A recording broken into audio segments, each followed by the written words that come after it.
Good morning. Today is Monday, January 22nd, and this is the ADM Investor Services Weekly Market Kickoff.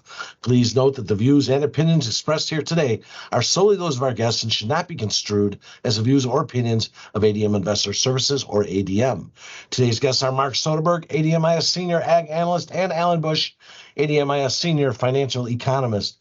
Starting with the financials this morning, Alan, the stocks continue to show strength. Will the NASDAQ futures continue to gain on the S&P 500 and Dow futures? I think that will be the case.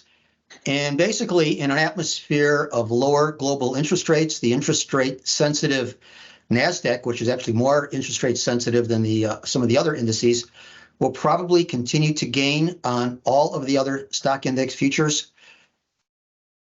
However, the overall fundamentals on balance and technical still remain supportive across the board for stock index futures. So I think they all will, at least in the near term, work higher, but any gains most likely will be led by the NASDAQ. And looking at the broader global economy, what's the outlook there? So overall, it looks like the global economy in 2024 will probably weaken. However, I think it will be somewhat uneven. It appears that the U.S. economy may hold up relatively better than elsewhere in the world, especially against the economies in the Eurozone. So I think the Fed, because of this, will be slow to lower interest rates, slower than most analysts are anticipating. But if I'm right that there will be a weaker economy in Europe, I think the ECB and the Bank of England will probably be more aggressively cutting rates. So either way, interest rates are declining across the globe, and some more quickly than others. One exception is the Bank of Japan, which will probably eliminate its negative interest rate policy later this year, but not at their policy meeting tomorrow.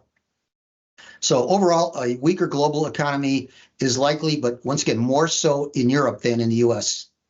And finally, how about a rundown on this week's most potentially market-moving reports in the financials? Okay, well, Tuesday we'll have the Richmond Fed Manufacturing Index. That's anticipated to be -11. Wednesday, we'll have the manufacturing PMI anticipated to be 47.7. Then Thursday, durable goods guessed at up 1%. And on that day, new home sales at 650,000. And finally, on Friday, personal income up 0.3%. And pending home sales anticipated to be up 1.3%. And that's on their index.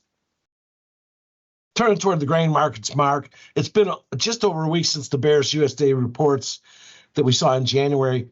Do you see a low being formed anytime soon in these markets? Yeah, the USDA data earlier this month certainly provided a bearish tilt to prices, the one exception being lower than expected winter wheat acres. Corn and soybeans responded by making new lows for the move, and prices just really seem to be yearning for something to trigger a short covering rally. However, so far it's been lacking. At some point, however, these price levels will factor in all this negative news.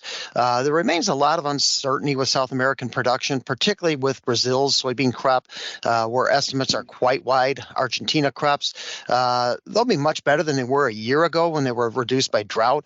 However, there is some late season dryness to contend with, particularly across the southern part of the country. So more rains will be needed for them to reach their full potential. So as we move through the winter months and South American production becomes into better focus, I think the market's attention will start to shift towards U.S. acreage mix and planting conditions this spring. So at this point, I don't think we've seen a low just yet. However, I think that's going to happen sometime in Q1. In corn, I look for spot prices to bottom out somewhere in about the 4 to 4.25 range, 4 to 4.25 range. In soybeans, we have held the test at that $12 level last week. If violated, which I think it will, the next support comes in at $11.71. My guess is wheat prices are going to bottom first with the lower than expected acreage numbers, and with two wars continuing to threaten global trade. You mentioned South America. Is there any issues really throughout South America that we really need to take note of? Well, conditions in Brazil have improved significantly in the last 5 to 6 weeks. However, there was some irreversible damage done to the early planted crops in the central and northern parts of the growing region due to drought stress in October and November of last year. So most bean production estimates are coming in about 145 to 155 million metric tons below the USDA's 157. So a portion of this anticipated lower production in Brazil, I think, will be made up with higher production in Argentina. However, we'll need to see follow-up rains in February.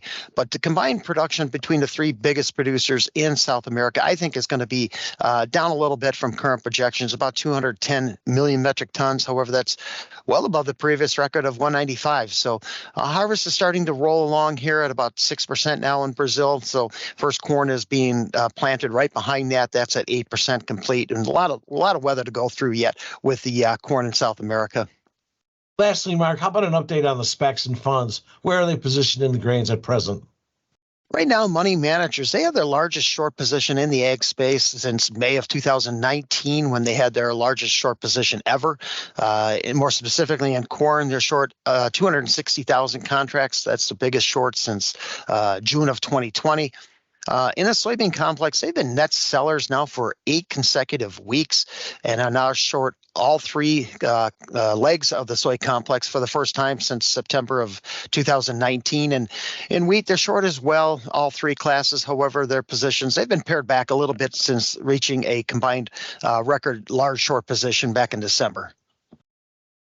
Thank you both. Remember, the views and opinions expressed today on this video are solely those of our guests and should not be construed as the views or opinions of ADM Investor Services or ADM. If you'd like more information about our brokerage services, would like to speak to one of our experts about managing your risks, or would like to open a trading account, please visit www.admis.com.